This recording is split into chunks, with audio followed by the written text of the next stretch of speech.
Okay, this is In the Classroom. My name is Benjamin Stewart at benjaminlstewart.org. And today I want to talk about some topics related to teacher networking. In fact, I've titled this discussion as a teacher, trainer, coach, instructional leader. How do you approach your own personal learning network in a way that promotes your own professional learning? I'm going to be giving a talk here in a few days about this very topic. But before we get into it, I'd like to extend an invitation. If you're watching this through Facebook, I'm currently broadcasting via GetVocal. That's GETVOKL.com. And if you want to be part of the conversation, if you want to be a part of the chat, it might be better if you can to set up an account. In fact, you can join GetVocal simply using one of your social media accounts. So it's very quick, and you can pop in and out if you wish. If you want to come in and be a part of this broadcast, you want to leave some comments, want to state your opinions based on what I'm talking about, feel free to sign up for GetVocal. Again, you can do this here if you're watching this broadcast live in Facebook. If you're watching this recording, if you ever want to be a part of the broadcast, of course, you can pop in and out at any time during the live broadcast. But you can also, if you want to reach out to me beforehand and talk about a particular topic or promote something that's going on in your school, feel free to reach out to me. You can contact me at my website at benjaminlstewart.org and go to the About tab and then select Contact Me, and you can leave me a message. So feel free to reach out to me. If you're on Twitter, you can also find me at BNLEEZ. So today I want to talk about this idea of networking. And there's a conference coming up here locally. I know many of you who follow me on Facebook are here in Aguascalientes, Mexico, which is where I reside. And we're going to have a teachers conference here locally in the city, which I think is a great opportunity for those teachers who are language educators. If you want to take part in this excellent opportunity, I think you will benefit if you have a chance to attend this conference. It's at the University, the Panamericana University, or Universidad Panamericana. It's the UPTC conference. And if you go to Facebook, you can find more information about this conference.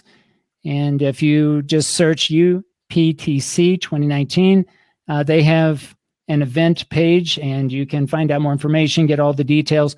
But it's going to be on May 11th at 8 a.m. Again at Universidad Panamericana. So take a look at the event page in Facebook, and it's always a great opportunity to interact with other teachers here locally, here within the area of Aguascalientes, Mexico. So check it out if you have a chance. And if you want more information, feel free to reach out to me. I'm going to be giving a talk there, as well as other educators around the topic of networking. I think networking is a really, really important concept for anyone, any professional, really looking at how you go about interacting with others, both those that you interact with face-to-face from your own institution and those that you interact online. I have a lot of colleagues that I interact with that I've never met face-to-face, but I think that current technologies provide us the opportunities to really learn from a broader set of colleagues, professionals in the field. And so this particular conference and my particular talk is really about creating or thinking about a framework that one can go about finding out how to get the most out of a personal learning network, how to get the most out of the connections that you form, both online and face-to-face, in a way that promotes your own professional development, in a way that promotes your own professional learning. It might look similar. There might be some overlap in how you interact with others on a social basis, but I would dare say that there are other aspects of how you interact within a network that relate specifically to professional learning. And that's what I want to talk about. And that's what I want to talk to other teachers about in terms of a framework. And that's going to be really the central topic of my talk on May 11th. So again, hopefully you can attend this conference. And again, feel free to check out the event page in face-to-face and Facebook. All right. So the title of my talk is called The Framework for Cultivating Professional Learning Experiences for All English Language Practitioners. So my talk really is about providing you not necessarily a recipe on exactly what to do, not necessarily a step-by-step process, but a framework, and one that I think is flexible enough to apply to all English language educators. In fact, I would say that this would apply equally to just about any teacher in any subject, or perhaps even any professional. But since the target audience for this talk is English language practitioners or English language teachers, both pre-service and in-service, the focus will be on that particular audience. So again, hopefully you can check that out. I'm going to be recording my session as well, and I'll have all the information made available afterwards. Part of my discussion also looks at a recent questionnaire that I applied, and I reached out to my own personal learning network and invited others to answer a very short, brief questionnaire that addresses teacher networking and networking in general. And I'm going to give you the link here if you still, if anyone is interested in taking part in this questionnaire, you still may do so. The link, if you're interested, is tinyurl.com/Y4UTRFBT. That's tinyurl.com/Y4UTRFBT. That should get you to the questionnaire. And if you are interested in taking it, feel free to do so. If you're interested in the results, I'll definitely be sharing those publicly after the teacher conference on May 11th. But some of the questions that I'm going to be addressing in my talk are coming also from this questionnaire. Many of these questions came from a doctoral dissertation that I did related to teacher development, teacher training, and how social media was used or is used in how they choose to interact with others. And so basically, if you are interested, feel free to take a look at that questionnaire. All right, so moving on, before I get into the next segment, I do want to invite anyone who's watching this live recording in Facebook, if you want to come in and say hello and share any ideas about how you interact, how you connect with others, feel free to do so. I'm at Get Vocal. That's GETVOKL.com. And I'll be here on just a few more minutes discussing teacher networking. But if you want to come in and say hello, feel free to do so. If you just want to sign up and follow me through Get Vocal to receive notifications as to when I broadcast next, you can also do that as well. Now, the last thing I want to talk about today is my website. You know, many of the courses that I teach in a English teacher development program. I teach a lot of research classes and some classes that relate to grammar development. Also, different writing classes, different level writing classes from an A2 level up to a B1 or B2 level. And we talk a lot with our students about the importance of creating an e-portfolio, having an online space where they can exhibit, they can show off their knowledge, their skills, and their values, and their overall attitudes towards teaching and learning. We think that e-portfolio is an excellent way to do that. So we have, in many of our courses, built into the curriculum or built into the syllabus, the idea of developing an e-portfolio, not only for the particular class, but also having one particular e-portfolio that work from various courses can be channeled in through a single and a personal e-portfolio, personal and a professional e-portfolio. It's important to also distinguish the idea of e-portfolio for professional purposes with those maybe on those online spaces that are more social in nature. So when I talk about e-portfolios, I'm specifically talking in terms of a professional e-portfolio. In many cases, students who are pre-service English language teachers thinking in terms of later on having some sort of account or history of evidence that they've accumulated over the years, so that when they apply for that first job, that they have something that can complement their resume. They can have a list of evidence that potential school, potential employer will have to really get a better understanding of, again, of what the student knows, what the student can do, and what values the student or the candidate, the job candidate has. In my case, when I talk about a website, I'm really talking about an e-portfolio. Okay, so sometimes I'll use the word website. Sometimes I refer to it as an e-portfolio. Essentially, for all intents and purposes, it's the same thing.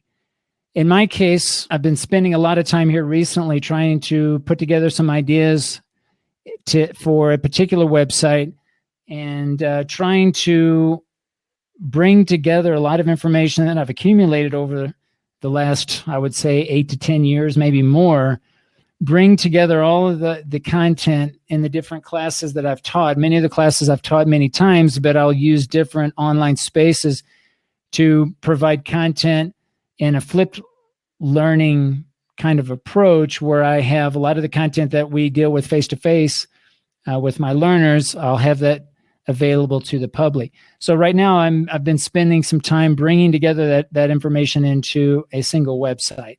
And again, that's at benjaminlstewart.org. If you visit the website, you'll more than likely see a lot of changes over the next few days, few weeks, few months, as I go and continue to add information to that website. I'm currently using Squarespace and have basically begun by adding the current course that I'm teaching, thesis seminar, and bringing information and bringing content related to that course, as well as a podcast feed, and also a separate blog that I'm labeling content. So this will be essentially blog posts that do not have audio. And I also will have an archive page that will have all past videos that relate to things that I talk about. And at this point, that's basically what I have. This is what I've been trying to think about. What's going to take probably the most amount of time right now is just getting all the coursework in, because although I've only listed one course, thesis seminar, so far, I've got a lot of other courses that I want to bring over eventually, and again, share that with the masses. The whole intention here is to lead by example, show other English language teacher trainers, lead by example by showing them one way of sharing information, sharing content. It also helps me channel some of what I think about and what some of my planning and the classes that I do face-to-face. It helps me channel it also through an online space.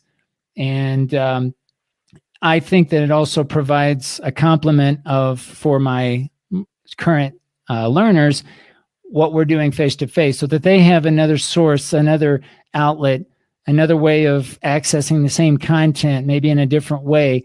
Maybe if they need to access it more often or outside of class, that they have a way to do that. And so I think it serves for me personally as an instructor many purposes. It serves me as a way of thinking a little bit more concretely about my planning. It makes me, I think, more reflective, because I can go back and constantly look at, again, the planning and some of the activities that we do, because a lot of the activities I do with my learners are also shared online. And some of that also is being channeled or will be channeled eventually through this same website. So if you're curious, if you want to check it out, feel free to do so at benjaminlstewart.org. Feel free to leave me comments, any feedback that you have about the website, or again, this broadcast, if you want to be a part of the conversation, or you have something to promote or something to share, maybe some challenges that you face in the classroom and you want to discuss those. Certainly open to that. You can contact me at benjaminlstewart.org. and select About, Contact Me, and from there you can send me a message. I think I'll stop there for today. This has been In the Classroom, and today basically our focus is thinking and reflecting on how we connect. Think about maybe how you deal with the different social media sites that you use to interact with others. When do you connect? How do you connect? With whom do you connect? And think of it in terms of building those relationships with other educators in a way that promotes your own learning and perhaps even facilitates the learning and development of someone else. So you have this reciprocal process of learning and teaching back and forth between other colleagues. Maybe reflect on how you interact with your personal learning network, the tools that you use, the technologies that you use, the ideas that you share, and how you come up with this type of learning network on an ongoing basis. How public is it? Is it a private matter? Is it public? Is it through online spaces? Or is it through either face-to-face or online sites that are closed off to the public? This is the topic, and I'll be talking more about this. Certainly in my presentation, I'll be discussing this. I'll be talking about a specific framework, and certainly through this broadcast, we'll be bringing this up more often as we go forward. If you're interested in sharing your ideas and sharing your thoughts, feel free to reach out to me because I'm always interested, especially those who are in Get Vocal. I know we have many of you that are interested in education, but also we have a lot of professionals in other areas and other fields. I think a lot of what I talk about, even though I'm talking specifically to teachers, this idea of a personal learning network obviously relates to anyone. And so I think we can learn a lot from basically sharing what works for us as far as how we connect, how we choose to interact with others on an ongoing basis.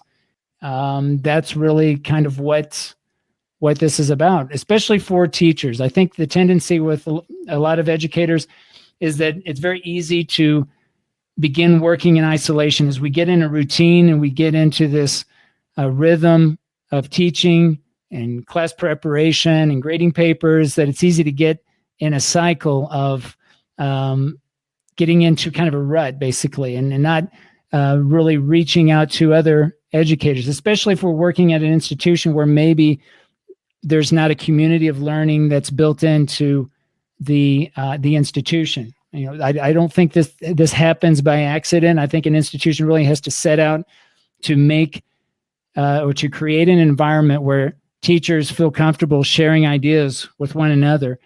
And I think certainly some institutions may have this type of learning culture, but I know many don't.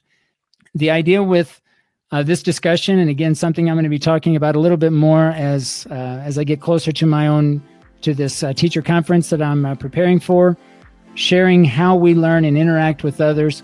Again, the tools and technologies that we use, how we go about making those connections that help us professionally. I think I'll stop there. Again, this has been in the Classroom. My name is Benjamin Stewart at benjaminlstewart.org. Thank you very much for listening, and we'll catch everyone in the next broadcast.